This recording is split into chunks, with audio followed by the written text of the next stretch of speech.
Hey, welcome to Fantasy Football Live. I'm TJ Jefferson here with the fantasy consultant Nathan Zagora.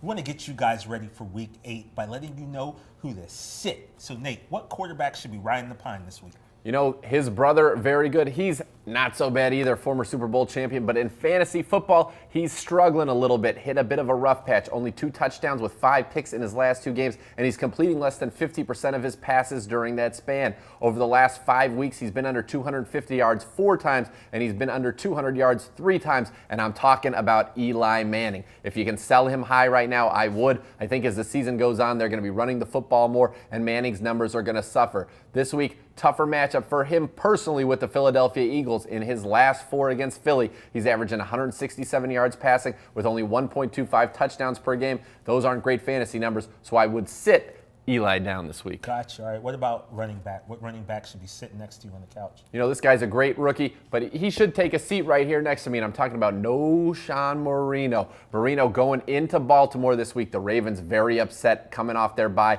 They need a win. They need it bad. The last time a running back came into Baltimore, Cedric Benson, he went for over 100 yards and a touchdown. It's not going to happen again. Marino, he's got Buckhalter in the mix as well, and so that's not good. Buckhalter takes 10-plus touches, and if you're a running back, you need all the touches to have success against the Baltimore Ravens. And frankly, Buckhalter outplayed Marino in their last game. Marino in that game had 19 touches, 44 yards. Buckhalter, 75 total yards on just 14 touches. You got a running back by committee situation here. A bad matchup with Baltimore, who's 7th against the run. So I would sit Sean Marino. Okay, now, for as happy as I was about your quarterback start, I think I'm going to be equally as unhappy with your wide receiver sit. And who would that be?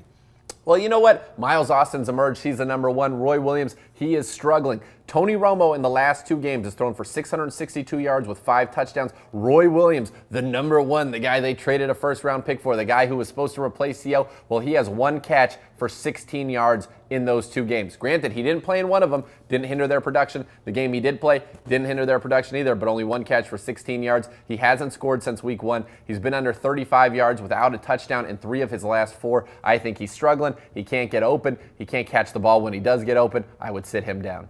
Okay, what about tight end? Which tight end should you take a pass on this week? You know, Todd Heap's been an excellent fantasy tight end, and I like him, but just not this week against Denver. The Broncos have only given up 3 passing touchdowns on the year, 2nd fewest in the NFL, and they've only allowed 1 passing touchdown to a tight end all season, also 2nd fewest in the NFL. All right, now which defense would have you searching the waiver wire this week? You know, if you have the Jets, you like what they did to the Raiders last week, but the weeks before that, they've disappointed against both Miami and Buffalo. Well, this week it's Miami again. I would sit them down. The Wildcat in full effect for the Miami Dolphins. Ronnie Brown running wild. Ricky Williams running wild. I think you're going to want to stay away from the Jets this week because they've lost Chris Jenkins, and that's a big hole in the middle of that line. I think you're going to see the Dolphins exploit that with their running game, so I would sit the Jets down.